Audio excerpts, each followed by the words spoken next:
फरायसाफोरनि इयुन दानाय गावखौ रोंग'सार खालामनाय थांखिजों खुंनाय रोंगौथि सायख' आनजाद एबा टेलेन्ट सार्च आनजाद खुंदों मिरु दुलाराय बर' फरायसा आफादा। मिरु दुलाराय बर' फरायसा आफादजों खुंजानाय रोंगौथि सायख' आनजादा देग्लाय 9थि खेब।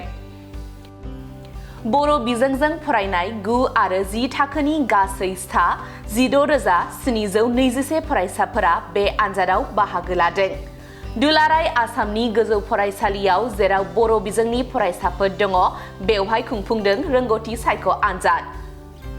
चिरां जिल्लायावबो 9 आरो 10 थाखोनि गासै सा 2,759 बर' फरायसाफोरा 9थि रोंगौथि सायख' आनजादाव जिरायदों।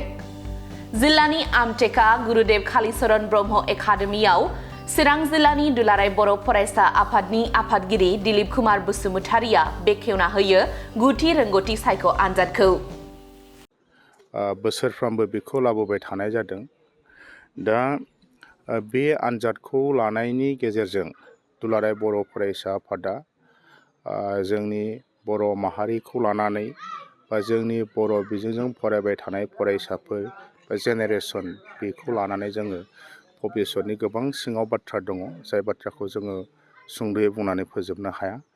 बे आनजादा बे बोसोरनि थाखाय गासै जों नुदों बर' बिजोंजों फरायनाय 9 आरो 10 थाखोनि फरायसाफ्रा बे बोसोराव गासै 16,721 जन फरायसाफ्रा बाहागो लादों आरो अल आसाम जेरावनाखि हाइ स्कुलनि जोंनि बर' फरायसाफोर दं बेहाय गंफ्रोमबो फरायसालियाव बे आनजादखौ फाथिनाय जादों।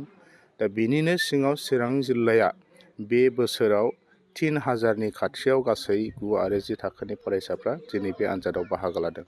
दिनै चिरां जिल्लानि सिङाव जि मोनसे आमटेकायाव थानाय जि मोनसे गुरुदेब बर्डिं बे स्कुलाव जोङो बेखेवनाय बे हाबाफारिखौ जों मोनफैदों आरो बिनि फरायसाफ्रा 99% बाहागो लादों। जोबोद जों मोजां मोनदों आरो बे आनजादनि गेजेरजों दुलाराय बर' फरायसा आफादनि थांखिया बेनो जे जोंनि फरायबाय थानाय 9 आरो 10 थाखोनि फरायसाफ्रा फरायनायजों लोगोसे फैबाय थानाय समाव गावनि जे डिग्रि लानानै गावनि जे मोनसे स्किल बा कुवालिटिखौ लानानै बिथांमोना मोनसे समाव जिबन दानांगोन, साख्रि बाख्रि लानांगोन, गोबां बिथांमोना दावबायलानांगोन। दा बेनिखायनो सोलोंथाइखौ लानानै जोङो गाबोन लाइफ इस्टाब्लिश खालामनो थाखाय साख्रि बाख्रिनि इन्टारभिउ होनांगौ थाखाय जि मोनसे सिस्टेम बे सिस्टेमखौ दिनै नैबे टेलेन्ट सार्च आनजादाव जों होनाय जादों।